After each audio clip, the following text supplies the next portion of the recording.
August 21st, Daily Devotional from the Heart by Ellen G. White. Abundant Evidence for Faith.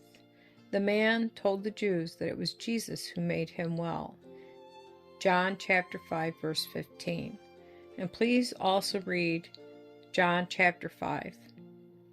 As the restored one went on his way with quick, elastic step, his pulses bounding with the vigor of renewed health, his countenance glowing with hope and joy, he was met by the Pharisees, who told him with an air of great sanctity that it was not lawful to carry his bed on the Sabbath.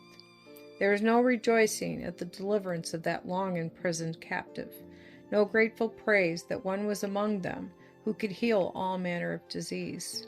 Their traditions had been disregarded, and this closed their eyes to all the evidence of divine power. Bigoted and self-righteous, they would not admit that they could have misapprehended the true design of the Sabbath. Instead of criticizing themselves, they chose to condemn Christ. We meet with people of the same spirit today, who are blinded by error and yet flatter themselves that they are right, and all who differ from them are in the wrong. The man on whom the miracle had been wrought entered into no controversy with his accusers. He simply answered, "He that made me whole, the same said unto me, Take up thy bed and walk." When the Jews were informed that it was Jesus of Nazareth who had performed the miracle of healing, they openly sought to put him to death, because he had done these things on the Sabbath day.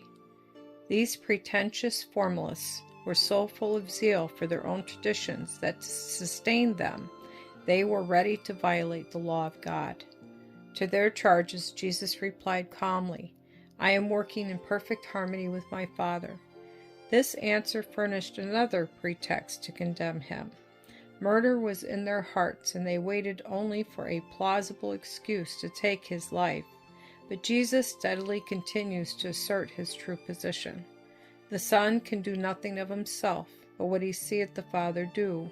For what things soever he doeth, these also doeth the Son likewise.